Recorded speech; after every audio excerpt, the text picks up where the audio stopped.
Good morning, Britannia, and hello to the rest of the world. Welcome to Tousi TV and the second episode of the Morning Brief, a new show that comes to you guys every day at 11 a.m. UK time to give you guys the top stories of the day in a short and concise manner, basically all the headlines that you might have missed. We also have another new show, which is the Evening Debrief, which comes to you guys every day at 10 p.m. UK time. All the stories that you might have missed, or as we call it, Tousi at 10.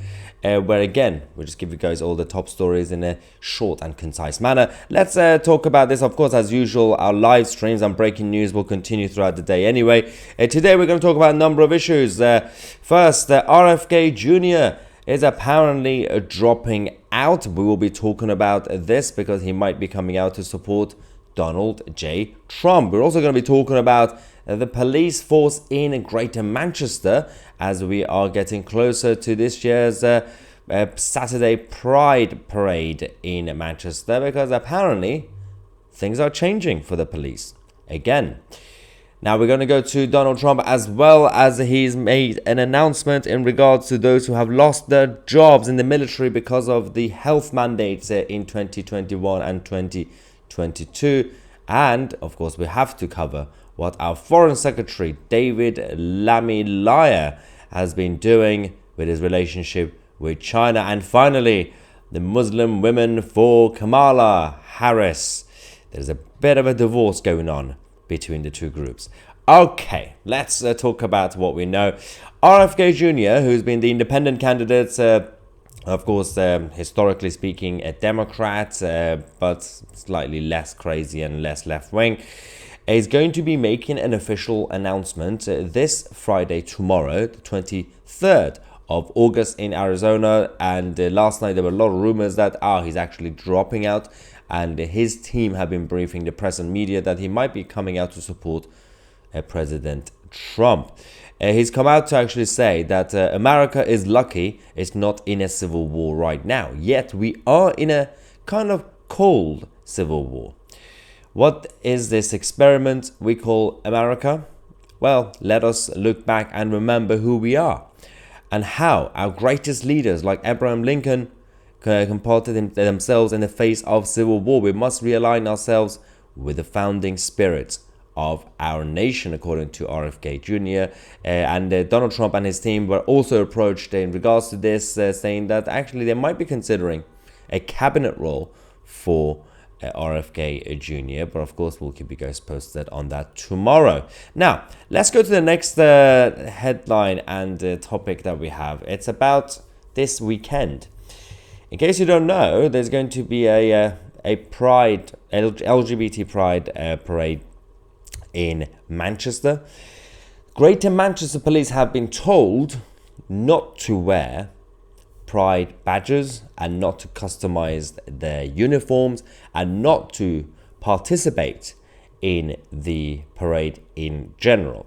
Last year, they also gave out similar orders to the police force following a lot of backlash over the last few years. We had police officers in their uniforms on duty and off duty participating. Of course, if you're going to do off duty as a police officer, then you shouldn't wear your police uniform. It seems like the tide is turning a little bit. Not everywhere in the country. Well, London Metropolitan Police seem to be okay with it, but of course in Greater Manchester they're becoming a little tough. They said that we're going to be doing an overall focus on professional standards and remain consistent, as well as being appropriately and obviously equipped to respond to an incident or emergency, because they're going to be focusing on various areas that could actually have crime in Manchester rather than just dancing around at the parade. So that's Greater Manchester Police. We're going to go to America again, because President Trump has come out to say that all those who have been fired in the armed forces in the United States over the COVID mandates, the jabs over the last few years, they are going to be rehired if he is re-elected. Now, of course, a lot of them obviously lost their jobs when Joe Biden became president, because he kept pushing for more public health mandates. That was a similar situation that we had in Canada when the truckers decided to protest. But in the armed forces, that was a very risky move by Biden and his administration. Donald Trump has come out to say that Kamala and Crooked Joe purged 8,000 service members from our military for refusing their coercive COVID vaccine mandates. I will rehire every patriot who was fired from the military with an apology and payback. That's huge.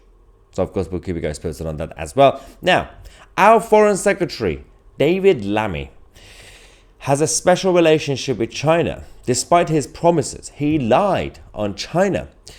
He's made a U-turn. David Lamie and the Labour Party, they said, when they were running during the general election to get into government, they said they will be criticizing Xi Jinping and his regime. They will be holding them to account. They will be addressing the massacre of the Uyghurs and everything else that's been happening, human rights. Now that David Lamie is meeting with the Chinese communists, is actually they're quite nice people. Let's just do business with them.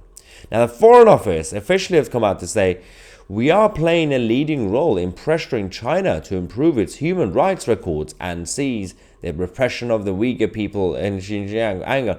Do you really think that a bunch of civil servants from the Foreign Office can actually put pressure on the Chinese communists? Do you really think the communists in Beijing are going to be like, actually, thank you so much for reminding us about human rights. We weren't really considering that, but now we're going to do it. Thank you so much, Foreign Office. It's not really the case, is it? And of course, this government continued the same trend as the previous government under Rishi Sunak by not considering China as a global threat, and they see them as essentially a partner, a friend that we can do business with. This is going to be obviously backfire on the globalists as usual. Speaking of globalists, let's go to the Kamala Harris campaign, because there was a group called the Muslim Women for Harris and Walz, and they decided to end the group. They disbanded it. Why? Because they didn't get enough attention. At the DNC, over the last few days, of course, we had a number of speeches and people addressing issues, and the Democrats thought it would be a good idea, in order to get the votes from the, of course, the Jewish community and all the others. For the first time, they said, actually, let's pay attention to what's going on with the Jews and the Israelis. So they invited a family of hostages, of a hostage, to make a speech at the DNC, and the Muslim Women for Harris had a bit of a meltdown. Of course, they were outside the venue. Some of the other allies of Palestine, not Narnia, similar but different, protesting and rioting, and they wonder why they were not getting any respect by the DNC. The group, after disbanding, they said, we cannot, in good conscience, continue Muslim Women for Harris Walz in light of this new information from the uncommitted movement that VP Harris's team declined their request to have a Palestinian American speaker take the stage at the DNC. And following that, because they're not getting enough attention, the threats against the DNC and the Democrat as a party are now escalating. Of course, the authorities are on top of it.